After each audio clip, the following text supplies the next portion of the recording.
பாலக்கோடு அருகே கிராமப்புற மாணவர்கள் பயன்பெறும் வகையில் கலைஞர் நூற்றாண்டு நூலகத்தை அமைச்சர் எம்.ஆர்.கே. பன்னீர்செல்வம் திறந்து வைத்தார்.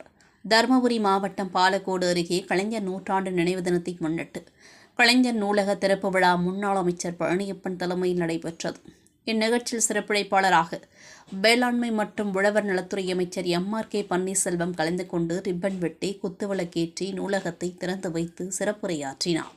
அப்போது பேசிய அவர், கலைஞர் நூலகத்தை மாணவ மாணவிகள் மற்றும் சுற்றுப்புற கிராமங்களைச் சேர்ந்த பொதுமக்கள் பயன்படுத்தி தங்களின் அறிவுத்திறனை வளர்த்துக் கொள்ள வேண்டும் என்று கேட்டுக்கொண்டார்.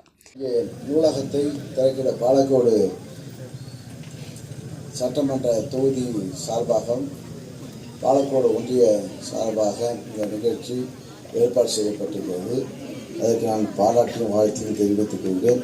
இது காட்சியாக இல்லாமல் இது மக்களுடைய மாணவர்களுடைய பயன்பாட்டிற்கு தேவையான கருத்துக்களை இதில் மாநில விவசாய அணி துணை செயலாளர் சோடப்பட்டி சுப்பிரமணி, பாலக்கோடு மத்திய ஒன்றிய செயலாளர் முனியப்பன், காரிமங்கலம் மேற்கு ஒன்றிய செயலாளர் கோபால் உட்பட பொதுமக்கள் பலர் கலந்து கொண்டனர்.